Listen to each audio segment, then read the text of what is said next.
जगन्नाथ भक्त समाज पक्षर पुरी में द्वितीय वार्षिक उत्सव पालित हो जाइछि। श्री जगन्नाथ भक्त समाज पुरीर द्वितीय वार्षिक उत्सव केन्द्रीय संस्कृत विद्यालय परिसर में अनुष्ठित होइछि। श्री सदाशिव परिसर पुरी ठारे अनुष्ठान सभापति शंकरशरण मंगराजंकर पौरोहित्य अनुष्ठित हो जाइछि। श्री जगन्नाथ संस्कृति प्रचार किपरि विश्वस्तर में हो पारिबो से संपर्क में आलोचना करा जायतिला। मुख्य वक्ता रूपे स्वामी श्रीकृष्ण प्रेमानंद सरस्वती श्री जगन्नाथ सेवा पूजा और यह किपरि लोकचार रे प्रचारित और विश्व ऐतिह्य प्रतीक से संपर्क में आलोचना करथिले।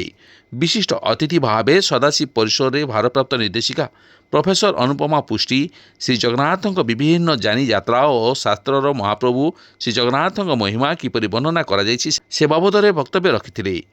पुरीर पूर्वतन विधायक जयंत कुमार षडंगी सम्मानित वक्ता भाव जोगदी श्री जगन्नाथ प्रचार प्रसार पर समस्त जगन्नाथ प्रेमी अनुष्ठान आगे आसवाक से आह्वान देते। संबर्धित प्रतिभा मानक मध्य स्वामी श्रीकृष्ण प्रेमानंद सरस्वती को श्री जगन्नाथ कथा सेवा सम्मान 2025, प्रोफेसर पूर्णचंद्र महापात्र को श्री जगन्नाथ सेवा सम्मान 2025, डॉक्टर नारायण महापात्र को श्री जगन्नाथ संस्कृति सुरक्षा सम्मान 2025, डॉक्टर देवेंद्रनाथ तरेई को श्री जगन्नाथ चिकित्सा सम्मान 2025 और श्रीयुक्त सौमेन्द्र प्रियदर्शनी को श्री जगन्नाथ आरक्षी सेवा सम्मान 2025 रे मानपत्र उत्तरीय ट्रॉफी और पुष्पगुच्छ प्रदान कर संबर्धित कर अनुष्ठान तरफ प्रकाशित वार्षिक पत्रिका जगबंधु श्री जगन्नाथ और जय माँ भवानी चैरिटेबल ट्रस्ट मासिक पत्रिका अनंता अतिथि द्वारा लोकार्पित होता।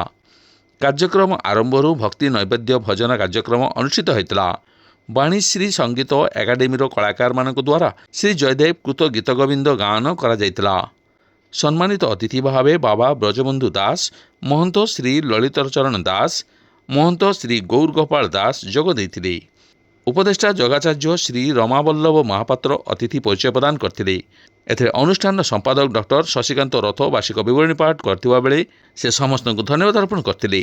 कोषाध्यक्ष कार्तिक साहू, सुश्री पुष्मिता पट्टनायक, विजय कुमार साहू, दीप्तिरंजन सेनापति, डॉक्टर अजयानंद साहू, डॉक्टर ज्योतिप्रकाश नंद, डॉक्टर महेश पाणिग्राही तथा अनुष्ठान समस्त कर्मकर्ता स्वेच्छासेवी माने एथिरे योगदान करथिले। उपदेष्टा श्रीयुक्त भरत कुमार नायक और उपसभापति डॉक्टर प्रदीप चंद्र आचार्य सभा परिचालना करथिबा बेले आसंता महाप्रभु देवस्नान पूर्णिमा श्री जगन्नाथ वल्लभ मठ निकट में भक्त मानक अन्नप्रसाद वितरण करा जिवो बोली घोषणा करा जायतिला। डॉक्टर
जो परिवेशन करने अतिथि मैंने दयाकर परिवेशन आमे जो अतिथि मान को किसी निमंत्रण करिथिलु से अनुपस्थित अछन एवं से अनुष्ठान जड़े प्रतिष्ठाता श्रीमती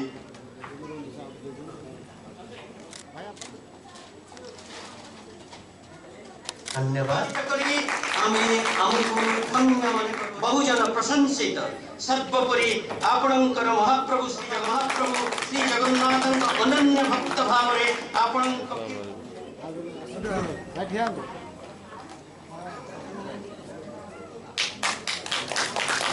ଧନ୍ୟବାଦ।